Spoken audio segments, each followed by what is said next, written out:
बच्चों आपका आज अभी का जो टॉपिक है उसके बाद का वो है विराम चिन्ह। विराम चिन्ह जो है आपकी ही व्याकरण की पुस्तिका से लिया गया है। वो पाठ 14 से लिया गया है। जब हम बातचीत करते हैं तो बीच बीच में सांस लेने के लिए या किसी शब्द या कथन पर बल देने के लिए या समझने के लिए हमें रुकना पड़ता है, और इस रुकने को हम क्या कहते हैं? विराम। उसको हम क्या कहते हैं? विराम। तो विराम का अर्थ है रुकना या विश्राम करना। इनके प्रयोग से लिखित भाषा स्पष्ट तथा प्रभावपूर्ण बन जाती है। तो जब हम रुकते हैं तो हम थोड़ा, जब हम बोलते हैं तो रुक जाते हैं, और लेकिन जब हमें लिखना होता है, कुछ हमें सेंटेंस ख़त्म करना है, तो उसके बाद हम उसमें कुछ चिन्ह लगाते हैं। तो उस चिन्ह को क्या हम कहते हैं? हम उन्हें कहते हैं विराम चिन्ह। तो वाक्य बोलते समय या लिखते समय विराम को प्रकट करने वाले चिन्हों को विराम चिन्ह कहते हैं। कुछ प्रमुख विराम चिन्ह इस प्रकार हैं। बच्चों, विराम चिन्ह बहुत सारे होते हैं, लेकिन हम यहाँ पर अभी कुछ ही विराम चिन्हों की बात करेंगे। पूर्ण विराम। पूर्ण विराम तो सभी को पता है, किसे कहते हैं? वाक्य की समाप्ति पर लगाया जाता है। आप इसमें देख सकते हो ब्रैकेट में जो विराम बना हुआ है उसको हम क्या बोलते हैं? उसको हम पूर्ण विराम बोलते हैं। जो ब्रैकेट में बना हुआ है वो है पूर्ण विराम। पूर्ण विराम वाक्य की समाप्ति पर लगाया जाता है। जैसे इसमें लिखा है, फर्स्ट एग्जाम्पल, आज ठंडी हवा चल रही है। तो उसके बाद लाल रंग से जो विराम चिन्ह लगाया गया है वो है पूर्ण विराम। आप देख सकते हो सभी। उसके बाद यह मेरी पुस्तक है, सेकंड वाला जो ऑप्शन है, यह मेरी पुस्तक है, उसके बाद जो चिन्ह लगाया गया है लाल रंग से वह है पूर्ण विराम। तो पूर्ण विराम को पहचान तो आप आसानी से सकते हो और लगा भी सकते हो। अब उसके बाद हम लेंगे सेकंड, अल्प विराम। बोलते या पढ़ते समय जब थोड़ा रुकते हैं, जब हम बोलते या पढ़ते समय थोड़ा रुकते हैं तो अल्प विराम का प्रयोग करते हैं। अल्प का मतलब क्या होता है? छोटा, थोड़ा। अल्प का अर्थ होता है थोड़ा। तो पूर्ण विराम में तो हम पूरा चिन्ह लगाते हैं, लेकिन अल्प में हम थोड़ा। तो एक तो आप देख सकते हो ब्रैकेट में, जिसको हम इंग्लिश में कॉमा भी बोलते हैं। तो एक ही प्रकार के दो से अधिक शब्दों के बीच में, जैसे इसमें लिखा है, क वाला जो है इसमें एग्जाम्पल दिया है। फर्स्ट हम देखेंगे, रोहन, अविचल, मानस और श्राव्या ने नाटक में भाग लिया। तो ये सभी जो है पात्रों के नाम है कि नाटक में किस किस ने भाग लिया, सबके नाम लिखे हैं। तो आप देख सकते हो कि जो लाल रंग से इसमें है मार्क, तो वो चिन्ह कौन सा है? वो है अल्प विराम।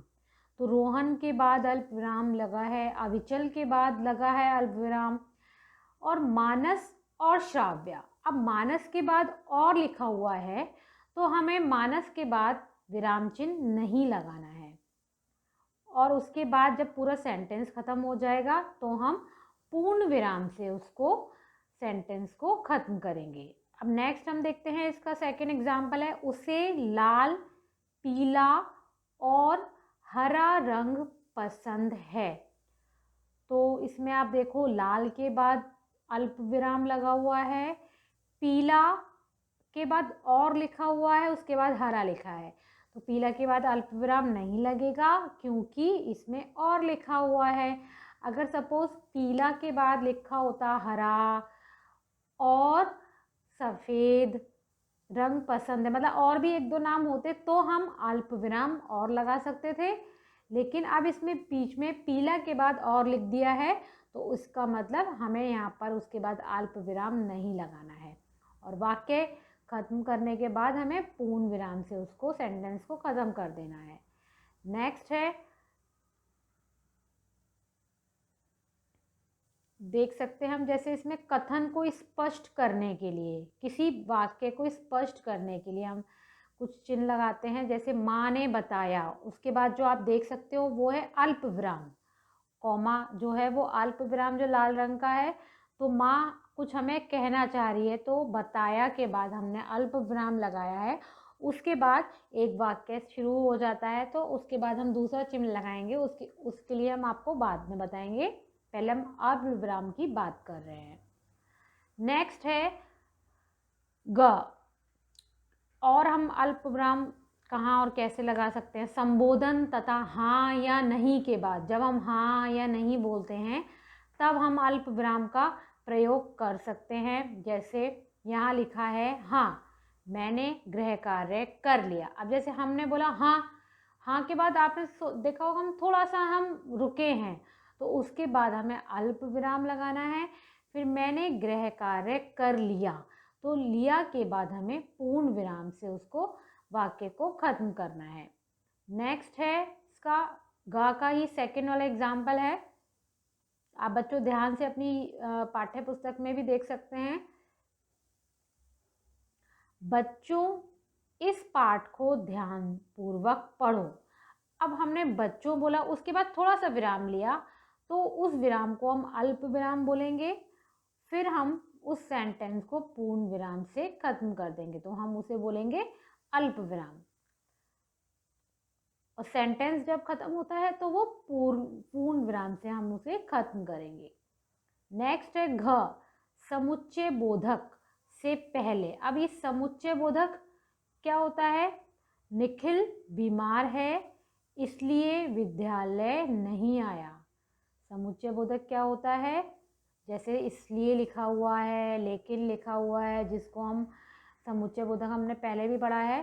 तो निखिल बीमार है इसलिए विद्यालय नहीं आया, पूर्ण विराम। तो हम आप देख रहे हो कि इसमें इसलिए शब्द लिखा है, तो उससे पहले हमें अल्प विराम का प्रयोग करना है। नेक्स्ट, मैंने विभा को बहुत समझाया लेकिन वह नहीं मानी।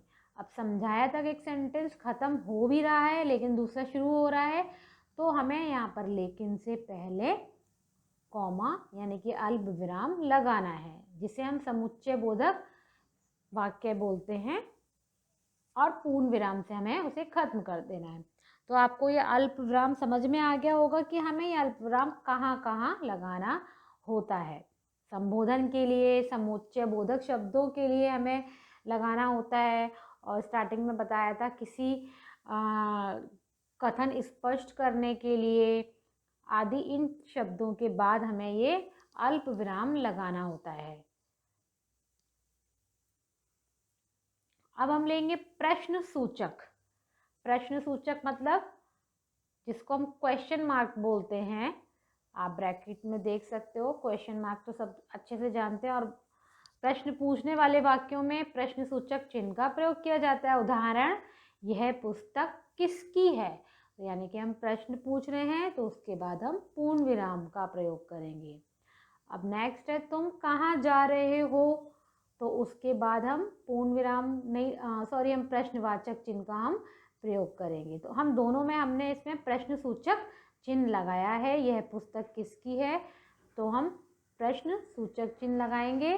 फिर तुम कहाँ जा रहे हो? उसके बाद हम प्रश्न सूचक चिन्ह लगाएंगे। तो प्रश्न सूचक चिन्ह आपको पता है कैसे लगाया जाता है, वो ब्रैकेट में आप देख सकते हो। उसके बाद हम लेंगे योजक चिन्ह। अब योजक चिन्ह क्या होता है? शब्दों को जोड़ने के लिए योजक चिन्ह का प्रयोग किया जाता है। उदाहरण, सड़क सदा दाएं बाएं देखकर पार करो। शब्दों को जोड़ने के लिए योजक चिन्ह का प्रयोग किया जाता है। तो आप देख रहे हो एक तरीके का ये छोटा वाला डैश होता है जिसको हम योजक चिन्ह कहते हैं। सड़क सदा दाएं बाएं देखकर पार करो। तो दाएं और बाएं के बीच में जो चिन्ह लगा हुआ है लाल रंग से, तो वो है योजक चिन्ह। उसके बाद हम लेंगे अपने आस पास। तो आप देख रहे हो इन जैसे ये इस तरीके के जो शब्द होते हैं, आस पास, सुख दुख, माता पिता, इस तरीके के ये जो शब्द होते हैं, हमें उनके बीच में ये चिन्ह लगाना होता है। तो अपने आसपास की जगह को साफ सुथरा रखो। जो इसमें लास्ट वाला जो वो है एग्जाम्पल, साफ सुथरा, तो साफ सुथरा के बीच में हमको योजक चिन्ह यूज करना है। और पूर्ण विराम से उसको खत्म कर देना है। और आप देख सकते हैं इसमें फा पर नुक्ता लगा हुआ है, नुक्ता आप पहले पढ़ चुके हो, तो हम उसको साफ बोलते हैं। नुक्ता लगा है तो हम इसको साफ बोलेंगे। ओके, नेक्स्ट होता है, जो नेक्स्ट चिन्ह है वो है लाघव चिन्ह। जब किसी शब्द को संक्षिप्त करके लिखा जाता है, यानी कि जब किसी शब्द को हम शॉर्ट फॉर्म में लिखते हैं तो उसे दर्शाने के लिए लाघव चिन्ह का प्रयोग किया जाता है। आपने अपनी पिछली कक्षा में भी पढ़ा था लाघव चिन्ह कब लगता है। जैसे डॉक्टर, तो डॉक्टर को अगर हम शॉर्ट फॉर्म में लिखेंगे तो डा के बाद हम लाघव चिन्ह लगा देते हैं। ऐसे ही इसमें लिखा है मुंह, तो मुंह का अर्थ क्या है इसमें? मुंशी। मुंह का पूरा जो फुल फॉर्म होती है वो मुंशी प्रेमचंद हिंदी के महान साहित्यकार थे। तो इसमें मुंह के बाद जो चिन्ह लगा है लाल रंग से सर्कल वाला, तो वो क्या है? वो लाघव चिन्ह है, क्योंकि इसमें मुंशी है। फुल फॉर्म उसकी क्या है? मुंशी, लेकिन उसको शॉर्टकट में लिखा गया है। लाघव का मतलब होता है लघु रूप से। तो इसमें जो है मुंह के बाद में जो चिन्ह लगा है वो है लाघव चिन्ह। नेक्स्ट देखते हैं हम इसका उदाहरण प। तो इसमें प क्यों लिखा हुआ है? उसके बाद चिन्ह लगा है तो हम उसको पंडित बोलेंगे। हम उसको पंडित बोलेंगे। पंडित को भी शॉर्ट फॉर्म में लिखा हुआ है। तो पंडित नेहरू बच्चों को बहुत प्यार करते थे। तो जो प के बाद जो चिन्ह लगा हुआ है वो लाघव चिन्ह है, और उसको हम बोलेंगे, हम उसको पूरे तरीके से, हम उसको पा नहीं बोलेंगे, हम उसको पंडित ही बोलेंगे। बोलेंगे तो हम उसको पंडित ही, लेकिन चिन्ह जो है हमको यही वाला लगाना है, तो क्योंकि उससे हमें पता चलेगा कि ये पंडित लिखा हुआ है, ये इसका लघु रूप लिखा हुआ है। ठीक है, ये इसका लघु रूप लिखा है, तो हमें इसको पंडित बोलना है, हमें इसको पा नहीं बोलना है, हमें इसे पंडित ही बोलना है, क्योंकि इसका ये लघु रूप लिखा है। ऐसे है ऊपर जो मुंह लिखा हुआ है, हमें उसे मुंह नहीं, हमें उसे मुंशी प्रेमचंद बोलना है। तो इसके बहुत सारे उदाहरण होते हैं, जैसे मैंने आपको दिया था कि डॉक्टर का हम उदाहरण ले सकते हैं। कभी कभी हम अपने नाम के आगे भी लगाते हैं। जैसे कुछ भी, हम कोई भी नाम होता है शॉर्ट फॉर्म में हम उसको बना देते हैं, उसके बाद हम चिन्ह वो लगा देते हैं। अब नेक्स्ट चिन्ह है 6 वाला जो है वो उद्धरण चिन्ह। उद्धरण चिन्ह जिसको हम अंग्रेजी में बोलते हैं डबल इन्वर्टेड कॉमा। क्या बोलते हैं हम इसको? Double inverted comma. इसको हम उद्धरण चिन्ह बोलेंगे। किसी बात को ज्यों का त्यों लिखने के लिए उद्धरण चिन्ह का प्रयोग करते हैं। उदाहरण, तुम मुझे खून दो, उसके बाद अल्प विराम लगा हुआ है, मैं तुम्हें आज़ादी दूंगा। अब ये शब्द जो, ये जो वाक्य हैं, ये किसी ने बोले हैं। और ये जो उद्धरण चिन्ह होता है, ये किसी ने कुछ बोला हो, या कुछ भी कोई श्लोक जब होता है या कुछ भी होता है, किसी ने शब्द बोले होते हैं, तो उन पर ये चिन्ह का हम प्रयोग करते हैं, जिसको हम उद्धरण चिन्ह कहते हैं। और ये पूरे सेंटेंस पर ही होता है। उसके बाद जो दूसरा है वो है अंग्रेज़ों भारत छोड़ो।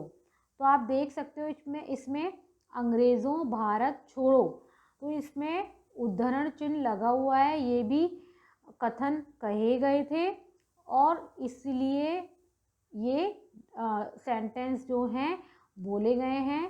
तो इसको हम उद्धरण चिन्ह को हम लगाएंगे जो रेड कलर से है। और आप इसमें देख सकते हो ज पर नुक्ता लगा है, तो इसलिए हमें इसे अंग्रेज़ों बोलेंगे, हम इसे अंग्रेजों नहीं बोलेंगे। इस पर नुक्ता लगा हुआ है तो हम इसको अंग्रेज़ों बोलेंगे। और उससे पहले जो उदाहरण था उसमें आज़ादी है, तो उसमें मतलब आज़ादी दूंगा मैं, जा पर भी नुक्ता लगा है, तो हम उसको आज़ादी नहीं बोलेंगे, हम उसे आज़ादी बोलेंगे।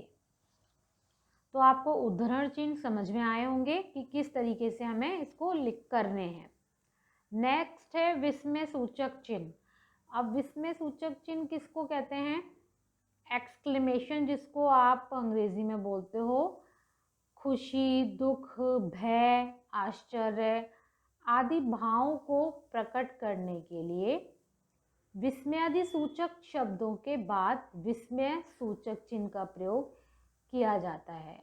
जैसे अरे तुम कब आए, तो फिर उसके बाद अरे, आहा, ओ, वाह, शाबाश, इन शब्दों के बाद हमको ये जो रेड कलर से मार्क है, 7th वाले की हम बात कर रहे हैं, 7th वाला जो इसका भेद है विस्मय सूचक, ब्रैकेट में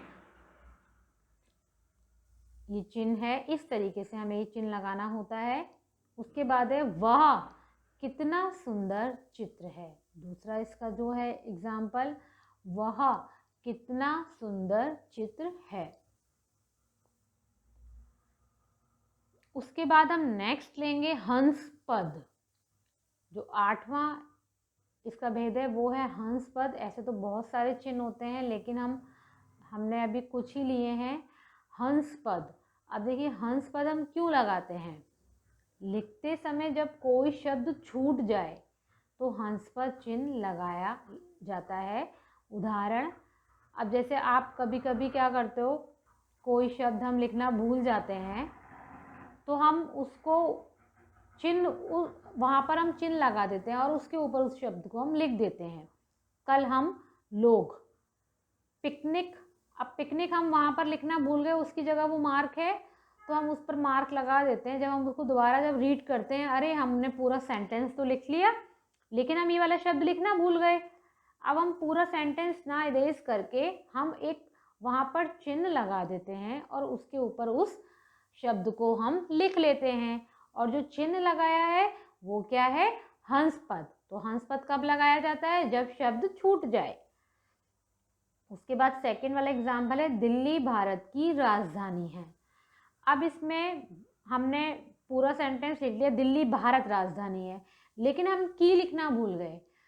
की लिखना भूल गए हैं तो हम क्या करेंगे, उसकी जगह हम वहाँ पर एक चिन्ह लगा के ऊपर हम उसको की लिख देंगे, तो जिससे हमें पता चल जाएगा कि ये शब्द छूट गया था और ऊपर लिखा हुआ है। तो इसको हम क्या कहते हैं, हंस पद चिन्ह। तो हंस पद बहुत इजी होता है, आप देख सकते हो किस तरीके से बना हुआ, जैसे उल्टा वाई नहीं होता है अंग्रेजी के अल्फ़ाबेट में, तो वही वैसे ही बना हुआ है। तो आपको हंस पद चिन्ह इसी तरीके से लगाना है। तो आपको ये सभी चिन्ह समझ में आए होंगे। तो आपको अपनी बुक की जो भी इसकी एक्सरसाइज है वो आपको करनी होगी। पहले आपको चैप्टर रीड करना होगा, सब देखना होगा, उसके बाद आपको ये एक्सरसाइज करनी होगी।